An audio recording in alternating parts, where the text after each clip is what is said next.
Good evening friends.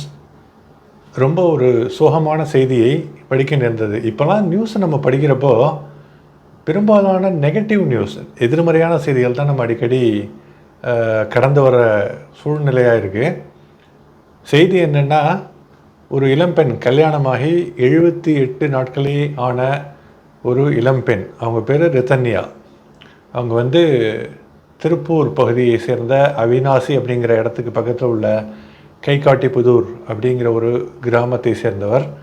நல்ல ஒரு வசதியான குடும்பத்தில் பிறந்து வளர்ந்த படித்த பெண். அவருடைய அப்பா திருப்பூரில் பனியன் கம்பெனி நடத்திக்கிட்டு வந்த தொழில் அதிபர். வெல் டு டூ ஃபேமிலி, பணக்கார ஃபேமிலி அப்படின்னு நம்ம சொல்லலாம். அவருடைய பொண்ணு ரிதன்யா, அந்த பெண்ணினுடைய பேர் ரிதன்யா. ரிதன்யாவுக்கு மனம் முடிச்சு வைக்கிறாரு. ஒரு 2 மாதங்கள் மற்றும் ஒரு சில வாரங்களுக்கு முன்பு. அங்கே யாருன்னா, அந்த பகுதியை சேர்ந்த இன்னொரு பணக்கார ஃபேமிலியை சேர்ந்த ஒரு பையன் கவின்குமார், இன்னொரு தொழிலதிபர். அந்த மாதிரி பணக்கார வெல் டு டூ ஃபேமிலியில் உள்ள கவின்குமார் அப்படிங்கிற பையனை மனம் முடிச்சு வைக்கிறாங்க. மனம் முடித்து 78 நாள் தான் ஆகுது. இப்போ என்ன செய்தின்னா, அந்த பெண் தாங்க முடியாத மன உளைச்சலால், உடல் மற்றும் மன துன்புறுத்தலால், யாரால்? கணவனால், கணவனுடைய பெற்றோர்களால். கணவன் கவின்குமார், கணவனுடைய தாயார் சித்ராதேவி, கணவனுடைய தகப்பனார் ஈஸ்வரமூர்த்தி, இந்த 3 பேருனாலையும் மனம் மிகவும் பாதிக்கப்பட்டு ஒரு விரக்தியின் உச்சநிலைக்கு கொண்டு போய் அவங்க உடல் அளவிலையும் துன்புறுத்தியிருக்காங்க கணவர் மற்றும் கணவனுடைய பெற்றோர்கள்.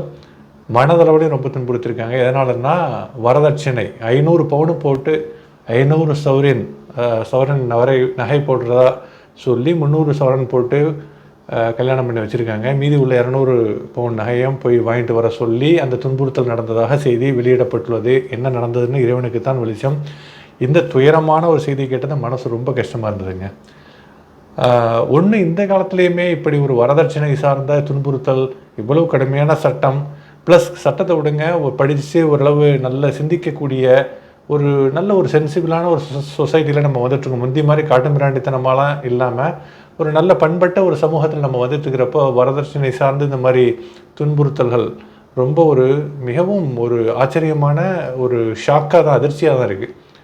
இன்னொன்று, இந்த பெண்மணி நான் உயிரை மாய்ச்சிக்கிறதுக்கு பதிலாக இவங்க நல்ல படித்த பெண்மணி, நல்ல வளமான குடும்பத்தில் பிறந்திருக்காங்க, நல்ல விழிப்புணர்ச்சியோடு இருந்திருக்கணும் ஐடியலி. அன்ஃபார்ச்சுனேட்லி இப்போ உள்ள இளைய சமூகத்திற்கு பொறுமை இல்லைங்கிறத விட, ஏதாவது ஒரு சின்ன விஷயம் வந்தாலும் அந்த தோல்வி, அந்த விரக்தி தாங்க முடியாமல் டக்குன்னு ஏதாவது ஏனோ தானும் செஞ்சிடுறாங்க. உயிரே மாய்ச்சிக்கிற அளவுக்கு இந்த விஷயத்தில் போயிருக்கு. அந்த பொறுமை, பக்குவப்பட்ட தன்மை சுத்தமாக இல்லாமல் இருக்குது. ஆக்சுவலாக டக்குன்னு ஏதாவது தத்து பித்துன்னு பண்ணி வச்சிடறாங்க, உயிரையே மாய்ச்சிக்கிறாங்க. தங்கள் உயிரை மாய்ப்பதோடு மட்டும் இல்லாமல் குடும்பத்துக்கும் தீர முடியாத துயரத்தை தந்துட்டு போயிடுறாங்க. அவங்க அம்மா கதறி அழுகுறாங்க. அந்த பொண்ணோட அம்மா ரொம்ப கஷ்டமாக இருக்குது. இது நடக்காமல் இருந்திருக்கலாம். அவங்க இந்த சம்பவம் நடக்கிறதுக்கு முன்னால் வீட்டிலேருந்து காரை வேகமாக எடுத்துகிட்டு வெளியில் வந்திருக்காங்க. வந்தவங்க ஒரு தென்னை மரத்துக்கு, அந்த தோப்புக்கு பக்கத்தில் மரத்துக்கு போடுற பூச்சி மருந்து, அந்த மாத்திரையை சாப்பிட்டுட்டு உயிரிழந்திருக்காங்க.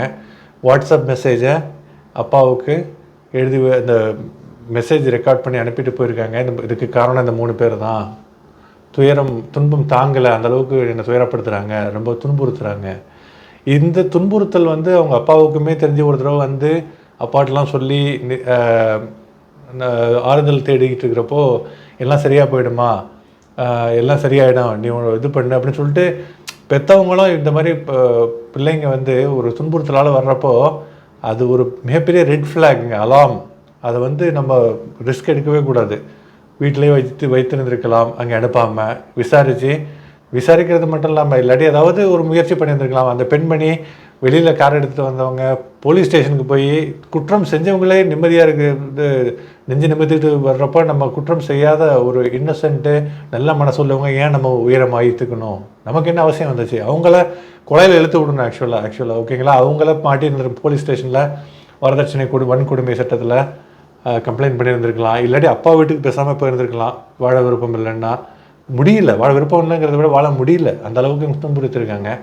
இல்லாட்டி விவாகரத்து பண்ணிவிட்டு இன்னொரு திருமணம் முடித்திருந்துருக்கலாம். எல்லாத்தையும் விட்டுட்டு கடைசியில் இந்த மாதிரி ஒரு துயரமான உயிரை மாய்ச்சிக்கிட்டாங்க.